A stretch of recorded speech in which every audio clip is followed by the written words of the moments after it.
Las ciudades se venden porque tienen un logotipo, porque tienen una imagen, pero también tienen hasta un eslogan.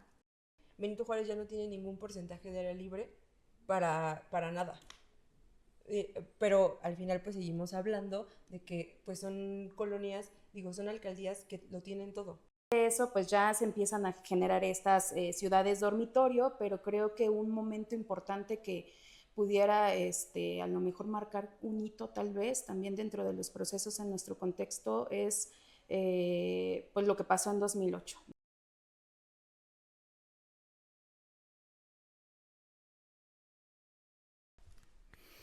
Hola, ¿qué tal? Este video es parte de la serie Semillas al Aire y hoy tenemos como invitadas a tres egresadas de la Maestría de Ciencias y Artes para el Diseño de aquí de la UAM Xochimilco. Y vamos a hablar de un tema que me parece que es muy importante, es sobre los problemas actuales de las ciudades en América Latina. Las tres han realizado investigaciones que tienen que ver con temas relacionados y por eso es que pudimos armar esta mesa. Les voy a pedir que se presenten brevemente para que sepamos con quiénes estamos. Malinali, por favor. Hola, muy buenas tardes. Mi nombre es Malinali Bautista. Soy arquitecta. em, y bueno, mi tema de investigación es sobre vivienda, principalmente la renta, el alza de precios de renta, las plataformas digitales y cómo de alguna manera se vende la imagen que se tiene de los departamentos en ciertas colonias gentrificadas. Ese es a grandes rasgos mi tema de investigación. Son los temas que en este momento me interesan. Muchas gracias. Fernanda. Hola, buenas tardes. Mi nombre es Fernanda Ramírez y yo soy licenciada en Planeación Territorial por la UAM Xochimilco. Mi tema de investigación es la línea 2 del cablebús, un detonante de cambios socioterritoriales.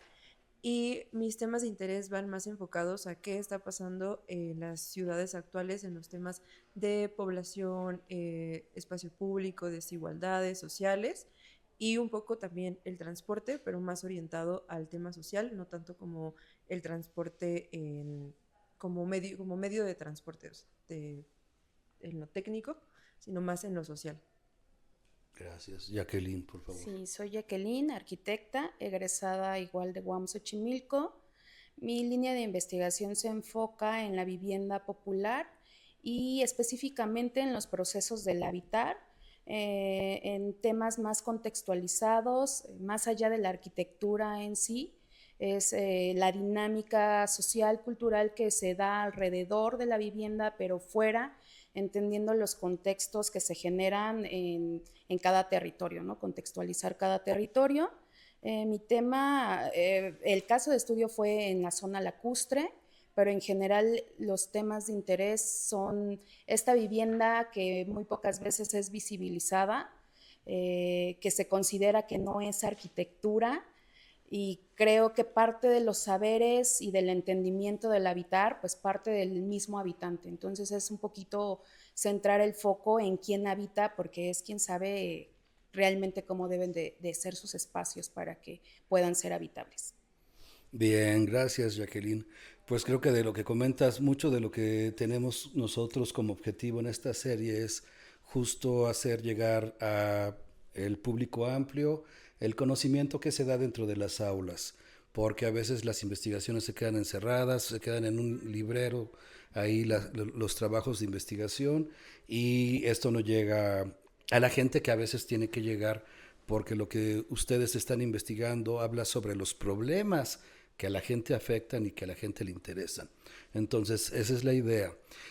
Y hablando de estos problemas de América Latina, de las ciudades de América Latina, uh, pues creo que tenemos muy claro lo que vivimos todos los días aquí, pero a veces tenemos que regresarnos un poco en la historia para saber, bueno, pero ¿cómo llegamos a esto? ¿Cómo es que llegamos a este momento?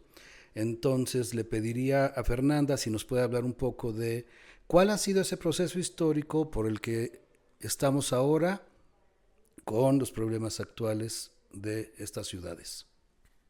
Sí, bueno, hablamos de problemas actuales en torno a la vivienda, al transporte, al trabajo, a los trabajos precarios, a cómo es que esas problemáticas no son, o bueno, entendamos que estas problemáticas no surgieron de ahorita, ¿no? O sea, tienen un contexto histórico muy importante para comprender por qué estamos parados en el momento en el que estamos. Creo que todos hemos escuchado hablar de la palabra neoliberalismo y le echamos la culpa al neoliberalismo para todo, que gracias al neoliberalismo estamos así, que si no estuviéramos en el neoliberalismo todo sería diferente, ¿no?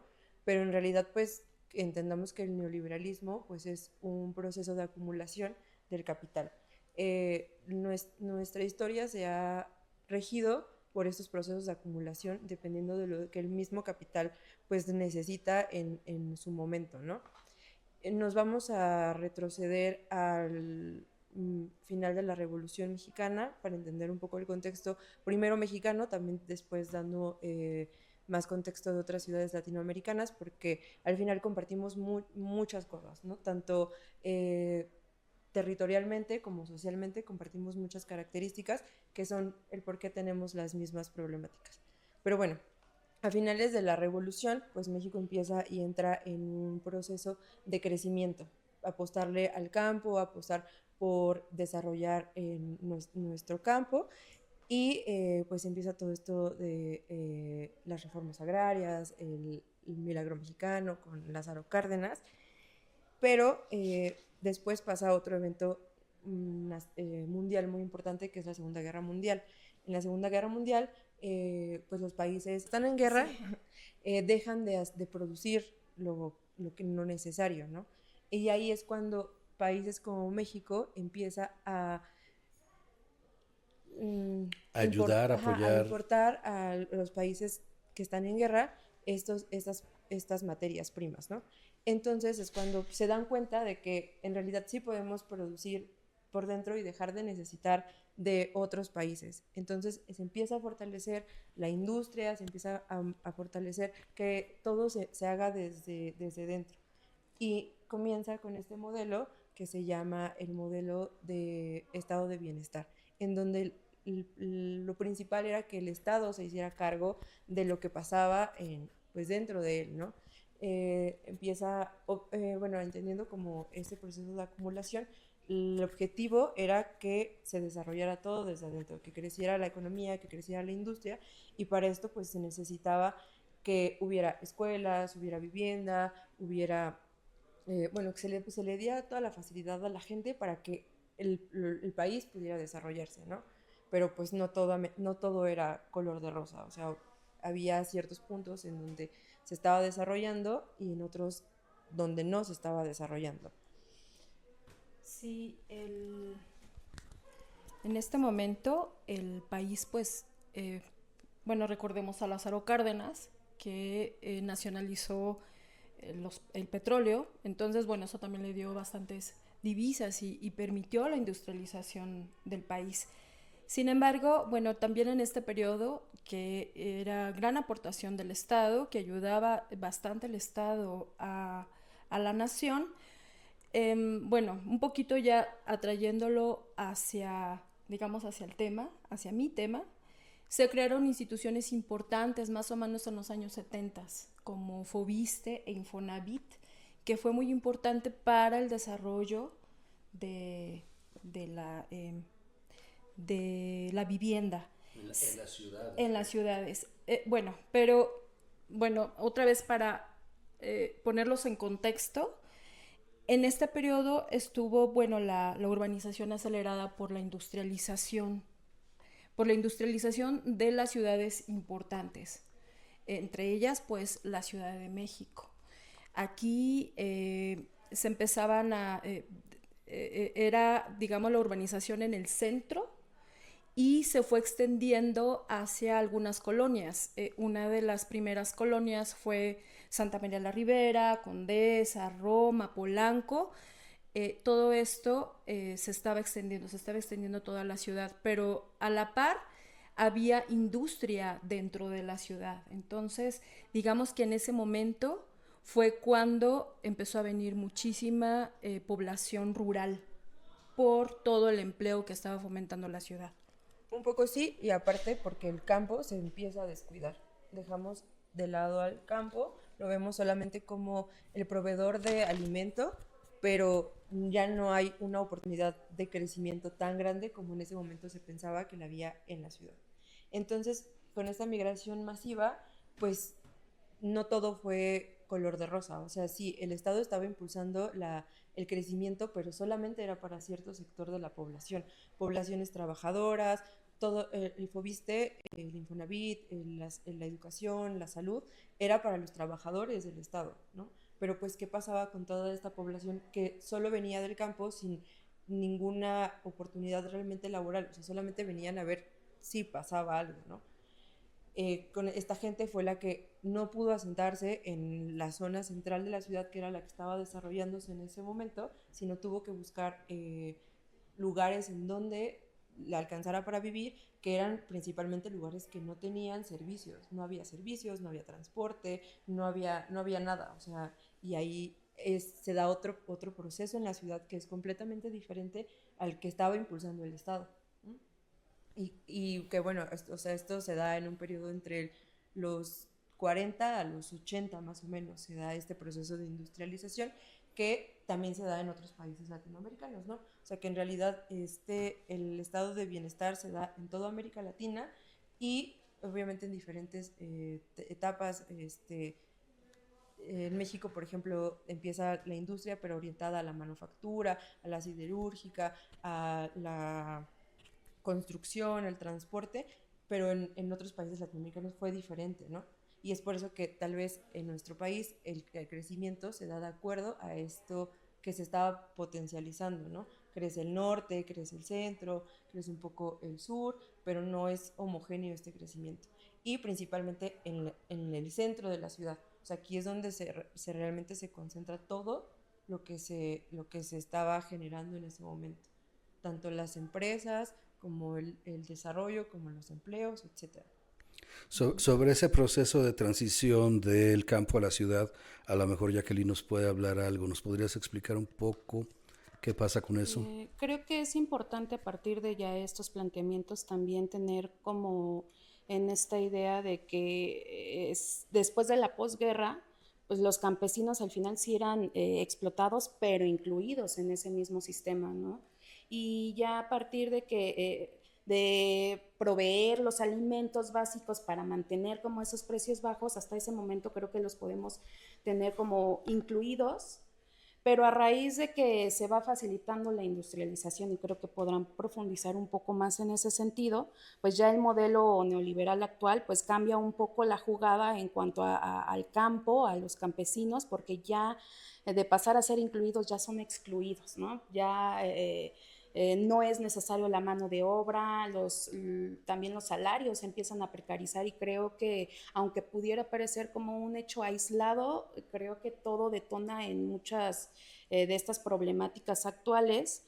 Y también algo que creo que poner sobre la mesa, el tema de que no podemos desvincular el campo y la ciudad, ¿no? Siempre se tiene que el campo es el avance, la tecnología, donde todo se supone que está, o sea, no hay precariedad, y el campo es donde, pues es lo peor, ¿no?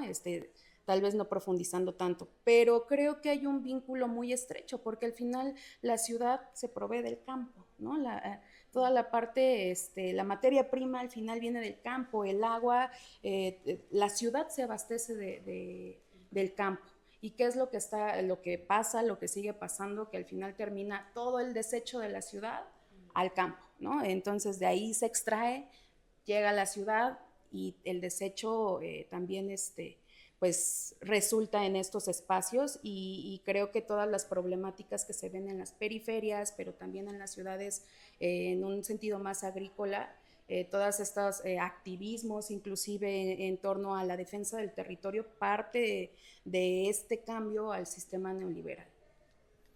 Bien, creo que es importante eso porque eso es lo que nos dicen, lo que nos hacen creer, ¿no? Que la ciudad se encuentra lo mejor y que el campo pues es casi innecesario, cuando en realidad más bien es al revés. Sin el campo no podríamos sobrevivir en ninguna de las ciudades, ¿no? Y creo que esto es para todas las ciudades de América Latina y del mundo, no nada más México. Pero entonces ya llegamos al neoliberalismo. ¿Qué pasa con ese neoliberalismo? Em, bueno, bueno, el modelo de sustitución de importaciones se termina principalmente en América Latina y en México, porque, bueno, a nivel mundial, digamos, hay el Banco Internacional hace préstamos a diferentes países de Latinoamérica para poder solventar esto de la industrialización, que ya estaba muy endeudado porque, bueno, digamos, la carga era económica, era para el Estado. Entonces necesita préstamos, el Banco Internacional surge, empieza a dar estos préstamos y México y gran parte de Latinoamérica quedan muy endeudados. El neoliberalismo tiene que ver con la participación del Estado y la iniciativa privada. Sí, entonces a raíz de eso empieza a entrar la iniciativa privada. El neoliberalismo es la adopción de modelos económicos que permiten la inversión privada en el Estado. En casos muy extremos ya no se permite el Estado, solamente la inversión privada, ¿no? Bueno, en este momento, haciendo un paréntesis, tenemos, por ejemplo, Argentina, ¿no?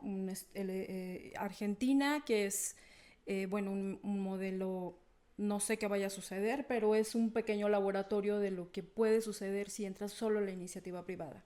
En este momento, la Argentina de Milei. En este momento, la Argentina de Milei, ¿no? Está en este laboratorio. No la están pasando muy bien.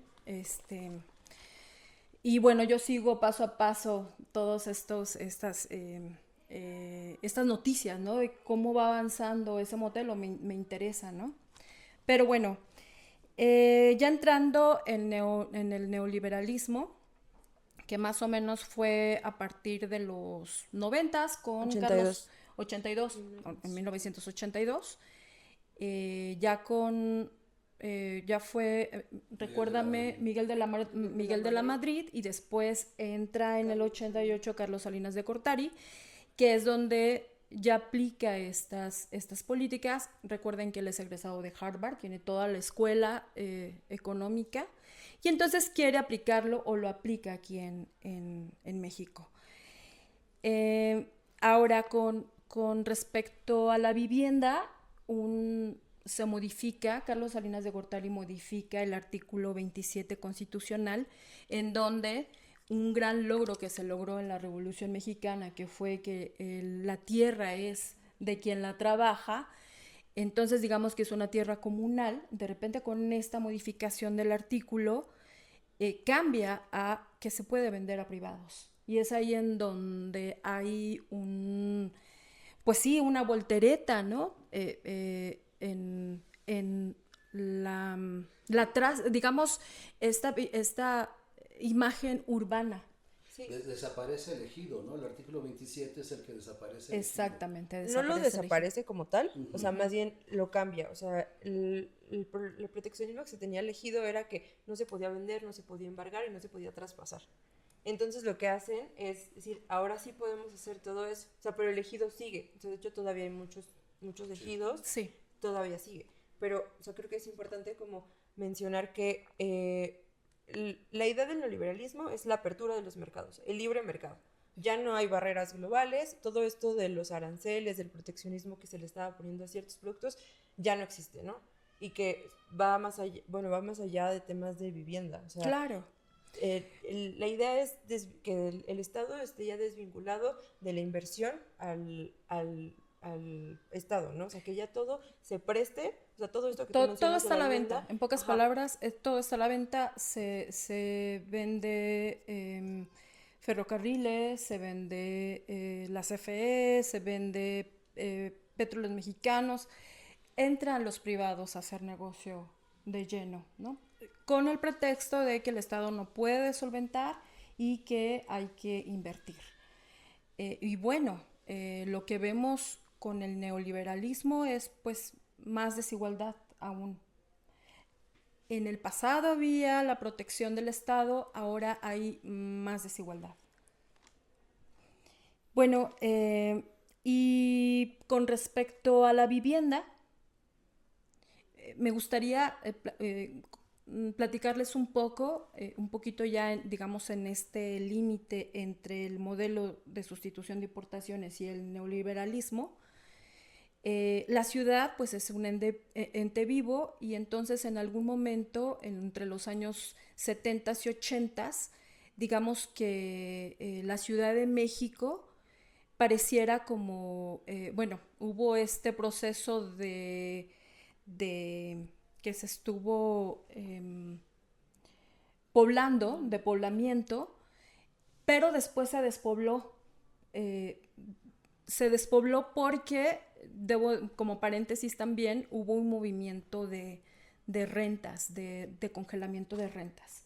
Entonces, este congelamiento de rentas permitió que muchas de las edificaciones se descuidaran por los dueños porque les costaba muchísimo más estarlas modificando con un costo muy pequeño, no era rentable, y entonces estas edificaciones se fueron degradando y la gente ya no tenía dónde vivir aquí en el centro, estoy hablando de las colonias del centro, y la gente también, digamos que fue uno también de los motivos para que la gente se fuera a la periferia. La huelga de inquilinato. Exactamente, la huelga de inquilinato. Esto junto con el temblor de 1985, que también degradó muchísimas de la zona central. De la zona central. Entonces, digamos, todos estos fenómenos ocasionó que también la gente se fuera de la ciudad y se empezaron a hacer nuevas colonias en la periferia, ¿no? El Estado de México en los años 70, Nezahualcóyotl surge. Sí, muchas de las colonias que ahorita conocemos, que es parte como de la periferia, surgieron en los años 70, 80, por varios fenómenos. El término del modelo de sustitución de importaciones, la entrada del neoliberalismo, pero también la degradación de los bienes, de los inmuebles y el temblor de 1985. Digamos que estas fueron las condiciones para que este proceso de poblamiento-despoblamiento es un buen caldo de cultivo para la inversión privada, ¿no? Ya entrando al neoliberalismo, bueno, también como entró la iniciativa privada, bueno, aquí tenemos un personaje muy importante dentro de la Ciudad de México que es Carlos Slim, que gracias a estas modificaciones, pues bueno, digamos que él hizo muchas de las mejoras en el centro histórico y entonces lo convirtió en parte de lo que hoy conocemos, bueno, en gran parte de lo que hoy conocemos, ¿no? Un madero muy con un corredor comercial para consumir. Exactamente. Entonces es gracias a digamos a esta intervención privada. Ahora también ayudó bastante el Estado con políticas públicas para la contribución digamos estos antecedentes de lo que hoy conocemos como gentrificación, pero creo que ya estamos okay, abarcando muchísimo. Ya me estoy avanzando mucho. Sí, o sea, creo que, o sea, sí estuvo bien el contexto como entre la ruptura del estado de bienestar y el neoliberalismo, pero creo que hay muchos huecos todavía que podríamos avanzar, que nos van a dar pie para temas de vivienda, porque, como les comentaba, o sea, el crecimiento fue desigual, ¿no? Lo que tú comentabas un poco de que el estado de bienestar y lo del despoblamiento, repoblamiento, sí fueron factores para que se empezaran a poblar las demás áreas de la ciudad, pero sigue siendo esta migración masiva del campo a la ciudad y de que la gente que migraba no tenía las posibilidades ni económicas ni apoyadas por el Estado por tener una vivienda digna, por tener una vivienda regular, ¿no? Porque así la llaman a los que no nacen de un proceso constructivo pues bien, con un arquitecto en etapas, la vivienda irregular, ¿no? Que es esto que pasa mucho en las zonas, en los bordes de la ciudad. Empiezan a crecer porque era en donde había lugar, porque donde había tierras, Pero pues también qué pasa con el Estado en esos años, qué pasa con el Estado en los 60, 70, 80, cuando es todo este poblamiento. O sea, si de alguna manera los dejaron hacer eso, porque el mismo Estado tampoco tenía las herramientas para proveer de vivienda a toda la gente que estaba entrando a la ciudad. Y sí, o sea, sumado a esto del temblor y todo eso, pues empiezan a poblar más estas periferias. Pero no fue como que de pronto solo toda la gente llegara a las periferias, ¿no? Fue un crecimiento hay una teoría que se llama anillos concéntricos. Empieza primero el centro, luego otro, hasta llegar a los bordes, ¿no? O sea, empieza este crecimiento así, que es muy apoyado por el crecimiento tan acelerado de la población, ¿no? Entonces, sí, un poco el tema de las zonas centrales, pero también qué está pasando con las zonas más alejadas del centro de la ciudad, qué pasa con la vivienda, cómo se está construyendo la vivienda, cuáles son los procesos que se dan en esta construcción de vivienda, que entendemos la vivienda como el detonante de las zonas de las que vamos a hablar, pero no solamente es la vivienda, o sea, ya se asienta una persona, pero ¿qué hay alrededor de esta vivienda, no? Servicios, transporte, infraestructura, etcétera. Sí, en este sentido creo que también es importante esto que ya han mencionado y solo lo voy a puntualizar en términos de vivienda, que como ya se ha dicho, pues el Estado pasa de un planificador urbano a este gestor de negocios, ¿no? Un poquito, hablando dentro del capital inmobiliario y financiero, y aquí a lo mejor nada más mencionar que en los años 2000 tal vez teníamos ciertos desarrolladores como muy monopolizado, que teníamos a Urbi, a Geo, a Omix, ¿no? Que ellos generaban como esto que ya se mencionaba de la vivienda masiva, ¿no? En las periferias. Los indicios del capital inmobiliario, ¿no? Exactamente, claro. Y a partir de eso, pues ya se empiezan a generar estas ciudades dormitorio, pero creo que un momento importante que pudiera a lo mejor marcar un hito tal vez también dentro de los procesos en nuestro contexto es pues lo que pasó en 2008, ¿no? A partir como de este tema que no sé si se pudiera profundizar o mencionar a lo mejor un poco más a detalle, de estas carteras vencidas en cuanto a vivienda, baja la tasa, se empiezan a empaquetar y hay un caos, ¿no? En Estados Unidos y cómo es que a nosotros nos afecta en términos de vivienda. En términos de desarrollo inmobiliario, estas tres desarrolladoras caen, ya no cotizan en la bolsa y a partir de que pues pasa como este hito, ¿no? Ya se empieza como a abrir un poco más el campo inmobiliario con otras desarrolladoras, pero creo que llegamos justo a este proceso que ya mencionaban. ¿En qué momento se empieza a centralizar o se empieza a generar esta política de contención hacia el centro para ya evitar todo esto que se estaba generando en las periferias y también, bueno, puntualizar que pues no se estaba construyendo ciudad para quien la habitaba, ¿no? Ya era como un tema más especulativo, ya vamos como a ligas mayores ya en términos de la bolsa, pasaremos supongo ya a algo ya más de la financiarización en ese sentido. ¿Cómo es que cambian esos procesos y cuál es el papel de la vivienda en este sentido? Y ver también esta dualidad de la vivienda, ¿no? Que se generan estas nuevas viviendas, pero al final, igual que la ciudad, no se está generando vivienda para ser habitada, sino que es masividad. Entonces, podríamos... Sí, bueno, un poco al respecto, el urbanista Federico Taboada estaba comentando que del 2000 al 2014, bueno, se produjeron 11 millones de vivienda en México.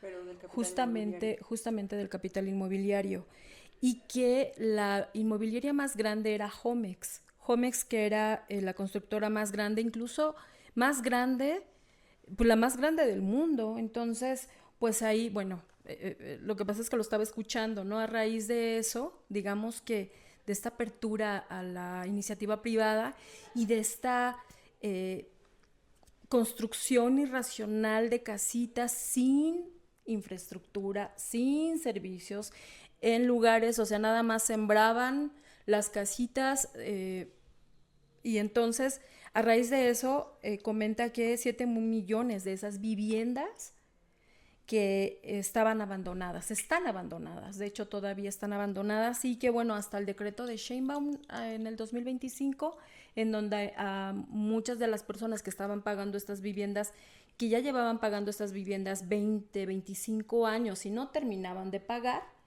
hasta que ella decretó, bueno, ya, hasta aquí, y ya se terminaron de pagar, pero aún así hace 10 años se seguían pagando y seguían abandonadas estas viviendas.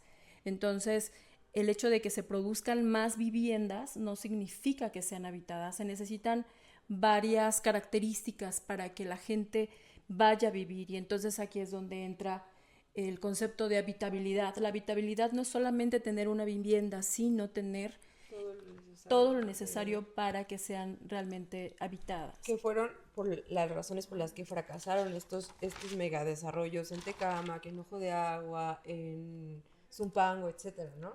Porque solo se llegaba al lugar más inhóspito de la periferia, se construía, pero en realidad alrededor no había nada, ni servicios, ni transporte, ni infraestructura. Entonces esa misma gente tenía que volver a sus centros de trabajo, a la ciudad, desplazarse por 2, 3 horas, porque al final todo estaba concentrado aquí. Entonces por eso también fue el fracaso de estas zonas, porque no estaban bien pensadas. Pero creo que nos estamos saltando algo muy importante que pasó en los 2000. Ah, claro, claro. Pues estamos hablando ahorita como Sí. de vivienda orientada tal vez para un sector medio-bajo, ¿no?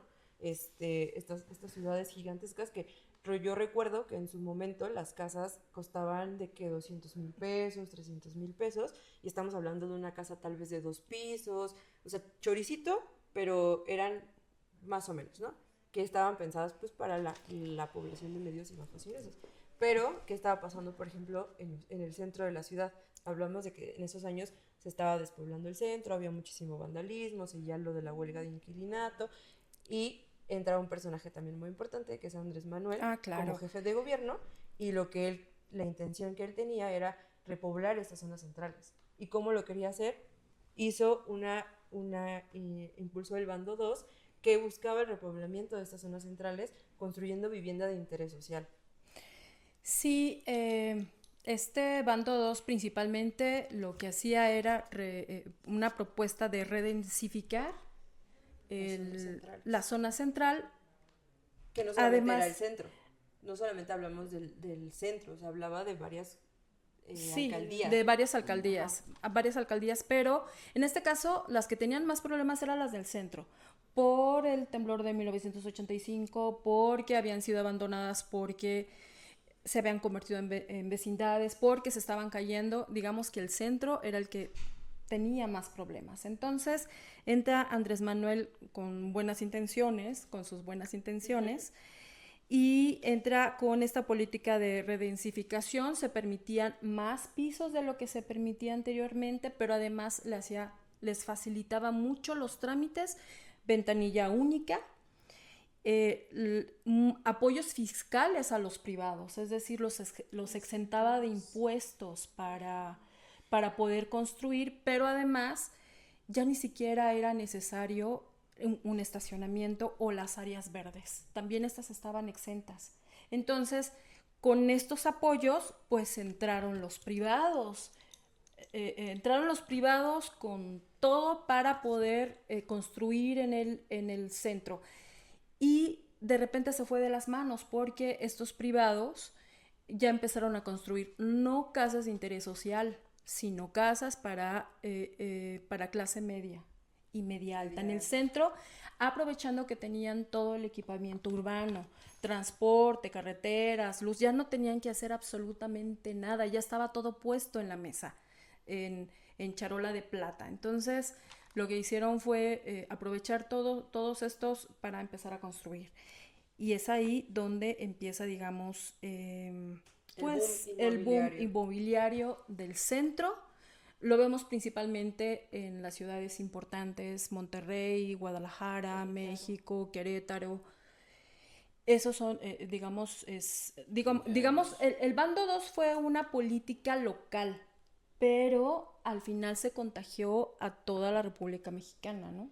Aprox como entre este boom inmobiliario se da entre el 2000 2015, que, o sea, creo que aquí también podríamos hablar un poco de esto que tú querías mencionar de los programas de desarrollo, del programa parcial, que al final eran políticas que se querían implementar desde hace mucho tiempo, ¿no? O sea, que se luchó entre los 50 al 2000 por tener estos instrumentos que tenían que regir a la ciudad, tanto a nivel macro como micro, ¿no? Y que cuando entra todo esto de la vivienda y así, se olvidan todos estos planes y programas, porque al final pues la ciudad corresponde, bueno, cada colonia, cada predio, le corresponde una zonificación específica. Eh, y cuando se da esto del bando 2 y del repoblamiento, se olvida todo eso. O sea, les deja pasar por alto completamente cuántas alturas se puede construir, cuántos metros, el área libre, etcétera, ¿no? Y se desobedece completamente estos programas de desarrollo de las alcaldías y se da este crecimiento súper acelerado.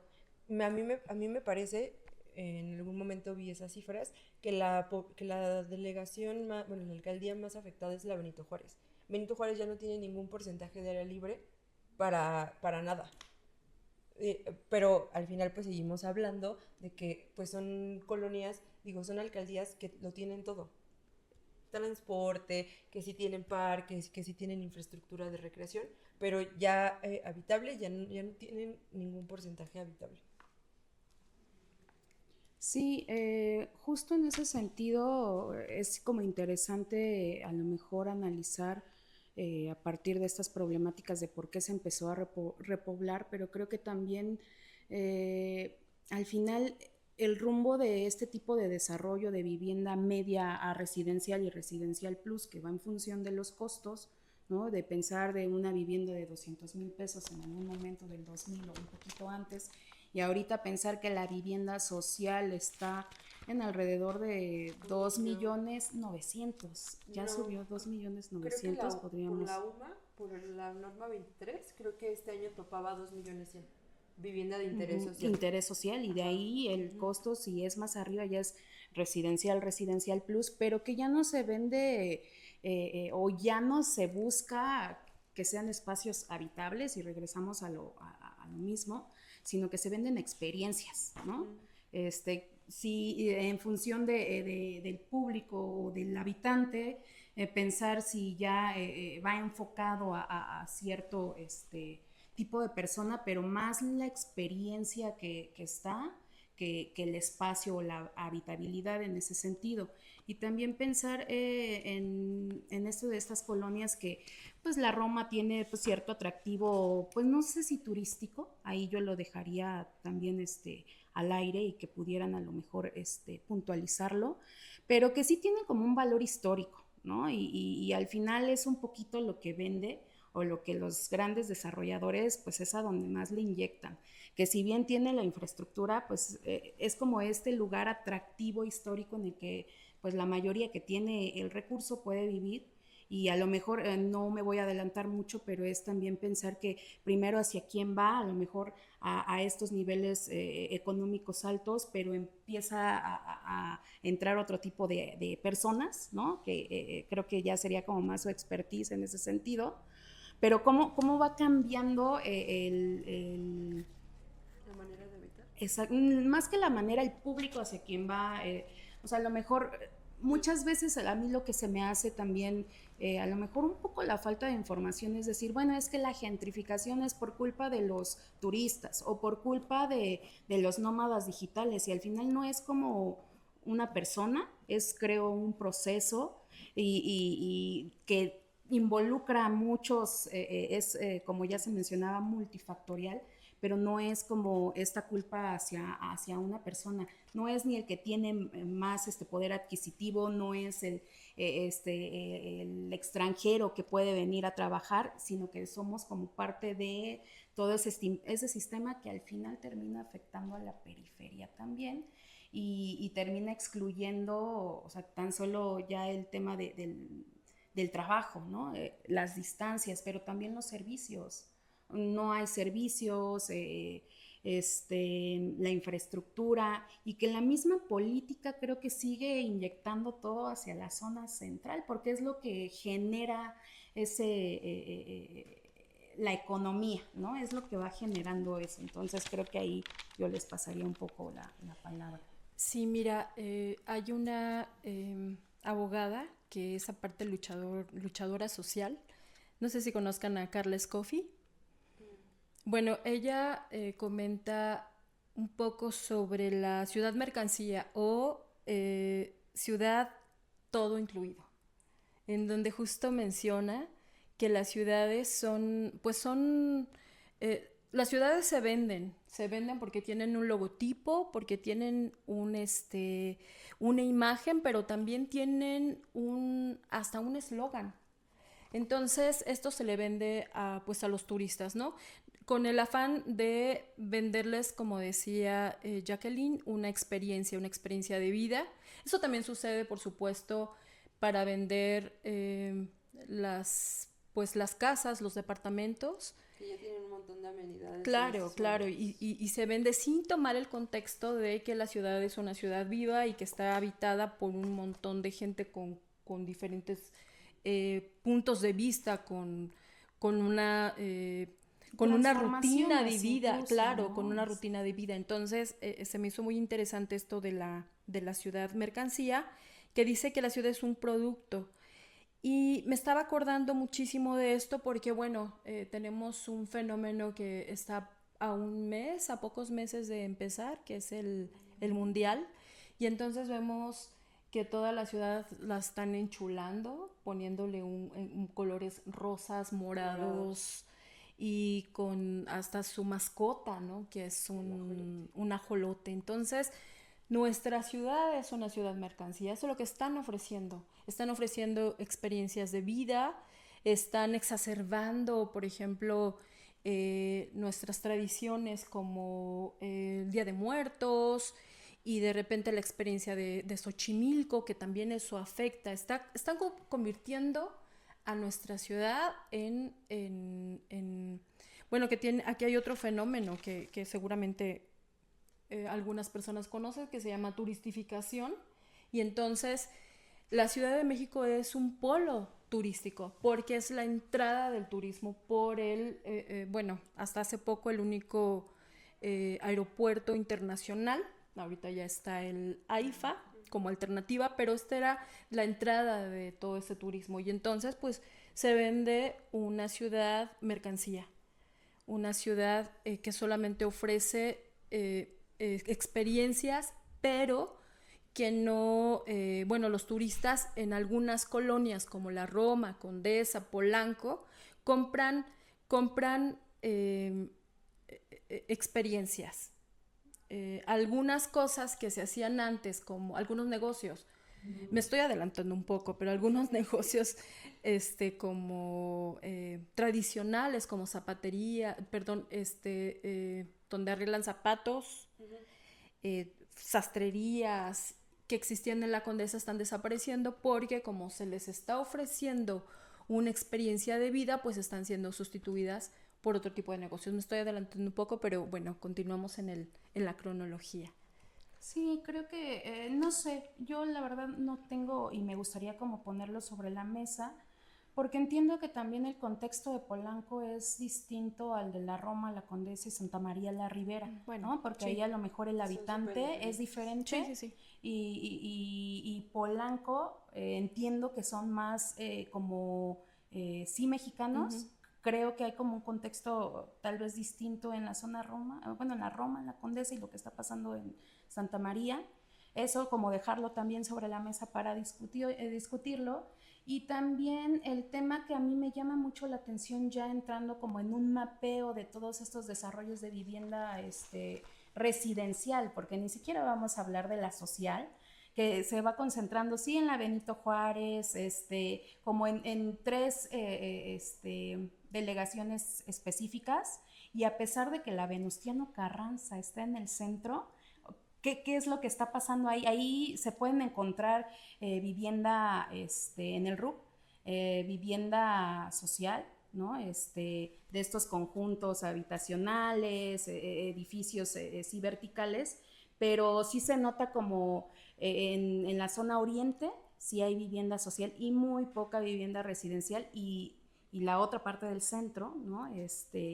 La vivienda residencial, y bueno, ni hablar del sur, ¿no? Porque no llega ese tipo de Sí, vivienda. tiene que ver un poco en la revalorización del patrimonio. Por ejemplo, estas colonias que corresponden al centro, incluso las más populares como, pues sí, como Santa María, como Guerrero, como Tlatelolco, tienen patrimonio cultural y entonces también estas, digamos que se vuelven colonias turistificadas, ¿no? O sea, además de ofrecer equipamiento urbano, el necesario y jardines y todo lo que se puede decir del derecho a la ciudad, está ofreciendo patrimonio cultural. Y entonces, por eso vas a encontrar, pues, más, bueno, por eso el fenómeno, digamos, de la gentrificación está sucediendo en estos lugares, porque además está vendiendo un patrimonio y se está revalorizando en el mal sentido de la palabra estas colonias. Pero yo creo que ese es un fenómeno un poco más reciente. Todo el tema del Ah, centro es un poco más reciente a, por ejemplo, lo que tú mencionabas de Polanco y eso. O sea, Polanco viene desde la primera oleada sí, volver a habitar esas zonas, que en realidad Polanco, pues, me parece que era industria. Entonces había un gran parque industrial ahí. No me acuerdo qué Fue industria hacienda era. también, o Ajá, sea, sí, son terrenos que desde los 40, 50 ya estaban habitados, pero claro, ha cambiado la población, eso es sí. lo que ha ido cambiando, Sí, ¿no? y que cuando terminan de tener este rol de hacienda o de industria, quedan completamente deshabitados y es cuando aquí entra Slim, los compra y hace su ciudad, ¿no? Y es muy diferente porque es de la primera ola con esta intención de que cierto sector de la población, de población viva ahí, ¿no? Que encontramos extranjeros, gente de muy altos ingresos, y después nos vamos a otras zonas como por ejemplo la Benito Juárez, que estaba pensada un poco más en vivienda para media alta, ¿no? Que no, obviamente no se comparaban los precios de Polanco, encontrábamos algo un poco más accesible, pero no accesible para la población como nosotros, ¿no? O sea, otro tipo de población, pero que no tenía los recursos que la que viven en Polanco. Y este nuevo fenómeno de el centro, de Santa María de la Ribera, es más nuevo, porque yo lo veo así, de que ya tenemos pobladas todas estas zonas, entonces ahora ¿dónde miramos? Y en algún momento creo que en las clases lo llegué a comentar de, o sea, ya no hay lugar en esto, pero entonces ahora, ¿a dónde le seguimos? Entonces viene siendo de procesos así. Y a mí me parece, por ejemplo, muy interesante el tema de estas zonas, Santa María la Ribera, La Guerrero, porque sí hay mucha oferta, pero al final también aquí tiene que ver mucho la gente, ¿no? La gente y su cultura, cómo viven su zona, porque siento que tal vez en Benito Juárez, en la Roma, fue un poco más fácil hacer este desplazamiento de la gente que originalmente vivía ahí, pero a diferencia de estas zonas, son población un poco más arraigada al lugar donde vive y que puede ser un poco más difícil desplazarlo y por eso no han podido entrar tanto como capital inmobiliario, sino más como capital de turistificación.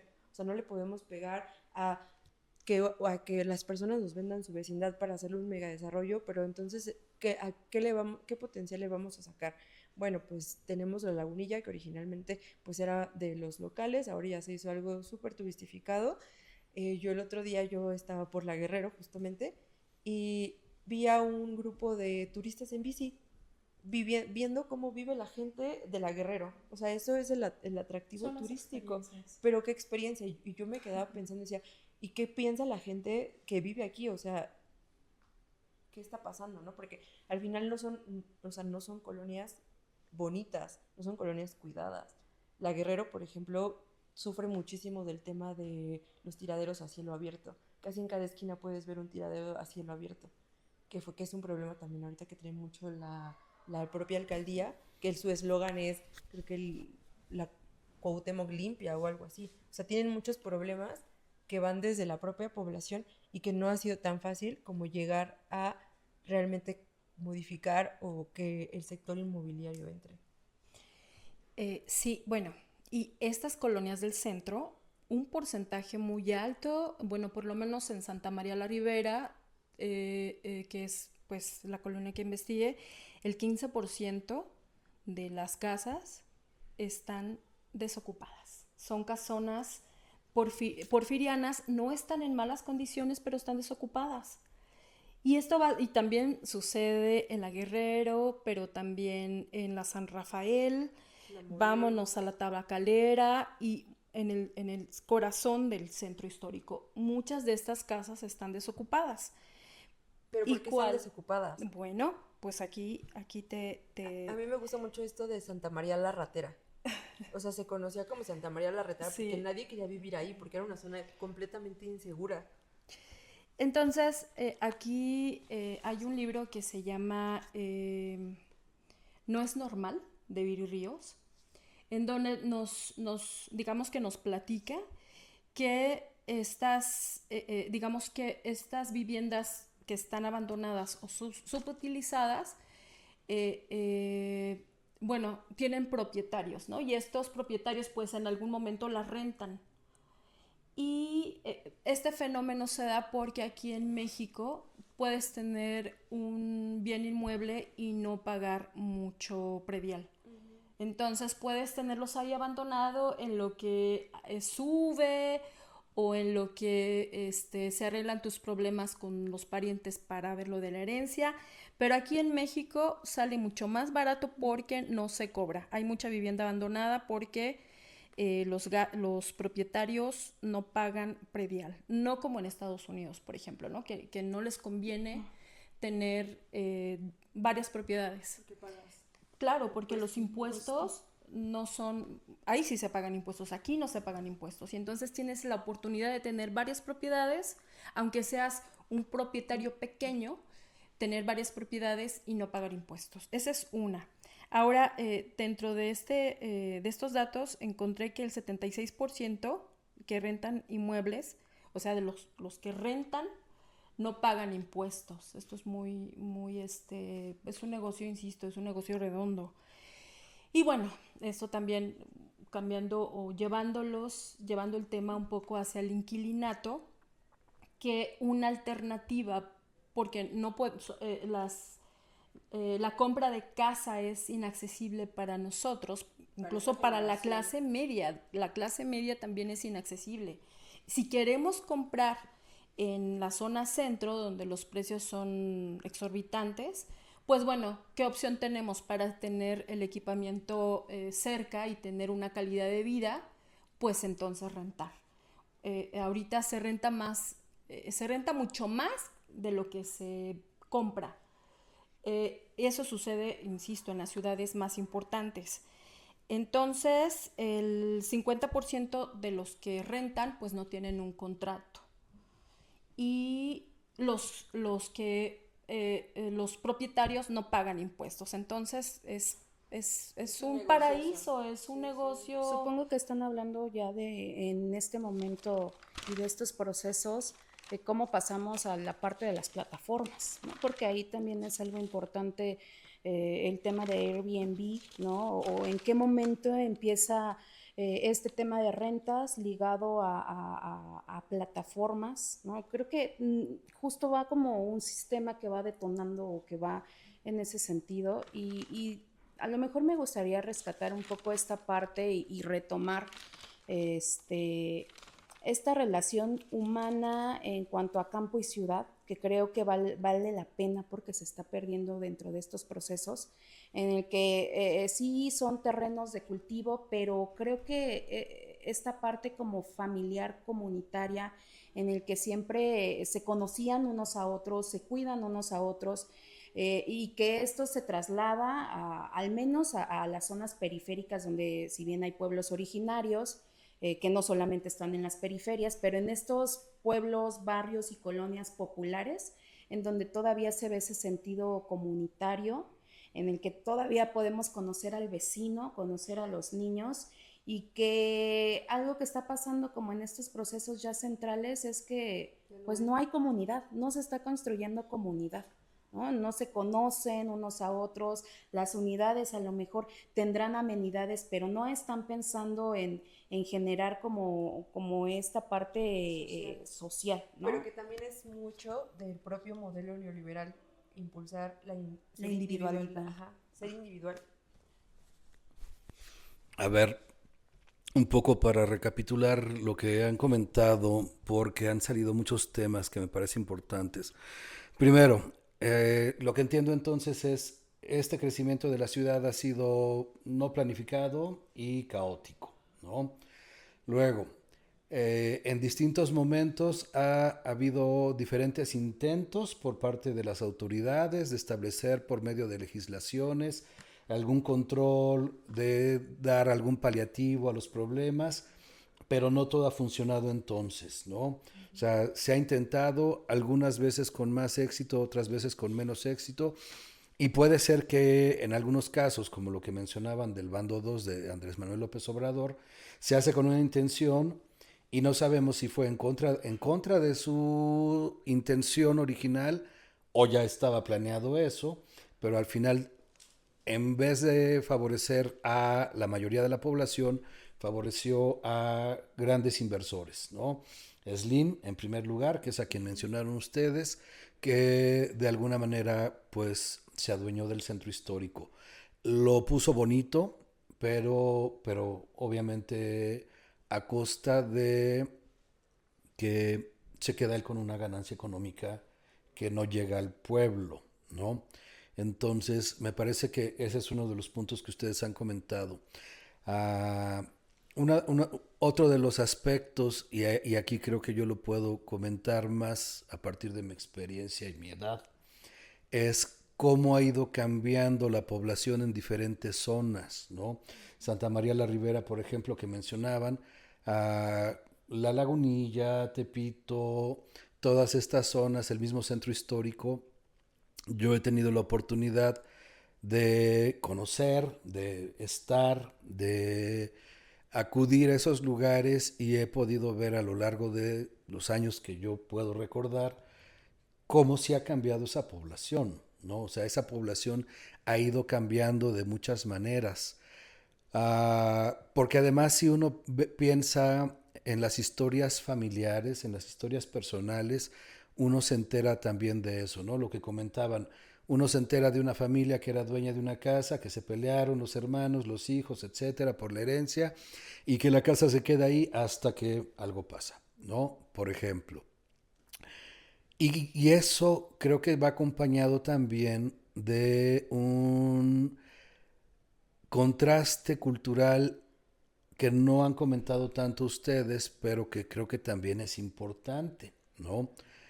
Así como se dice que una de las ciudades con más hispanohablantes es Los Ángeles, en Estados Unidos, ¿no? Una de las ciudades con más hablantes del otomí es la Ciudad de México, y en particular ciertas zonas del centro histórico, ¿no? Por ejemplo, y bueno, eso nos está hablando de una migración que ustedes ya comentaron. Esta migración implica no nada más el movimiento de gente, la demanda de servicios, vivienda, etcétera, sino también los contrastes culturales, que creo que eso tampoco lo hemos comentado, eh, pero me parece que es importante mencionarlo. En el caso de Milpa Alta, Xochimilco, yo viví en el Ajusco, es muy claro y creo que es lo mismo que sucede con estas colonias que ustedes comentan en cuanto a que hay un contraste muy marcado entre los habitantes viejos, tradicionales de la zona y los recién llegados, ¿no? Que pueden ser de la misma Ciudad de México, pero pueden también venir de otros estados. Y ya en el último momento, cuando están mencionando ustedes las plataformas, los nómadas digitales, etcétera, ya pueden ser incluso extranjeros, ¿no? Extranjeros viviendo en zonas en las que antes pues no veíamos nunca extranjeros, casi ni por accidente, ¿no? Y bueno, una de las colonias en las que esto es muy claro y que no han mencionado es la colonia Doctores. Una colonia con muy mala fama también, pero que se gentrificó y ahorita ya tiene una cara diferente. Que a veces yo me pregunto si es una cara diferente o es solo una máscara. Porque también a veces está muy en la superficie, pero si uno le escarba tantito se da cuenta que hay cosas que es la misma gente, la misma población, las mismas costumbres, las mismas tradiciones. Entonces, bueno, creo que eso un poco está englobando lo que fue la llegada del neoliberalismo, todo este proceso histórico que mencionaban, la llegada del neoliberalismo. Ahora, ¿qué pasa en la actualidad? Para ir cerrando un poco esto, ¿qué pasa en la actualidad? Y sobre todo me gustaría que ustedes comentaran cuáles son las propuestas, qué se puede hacer, cuáles pueden ser las soluciones. Porque ahorita ya nos quejamos, ya hablamos de todo lo que está mal, pero ustedes como especialistas, ¿cómo ven que puede o no hay solución? O sea, puede haber una solución, ¿de qué tipo? ¿Qué debería implicar una solución? ¿Hacia dónde tendríamos que movernos?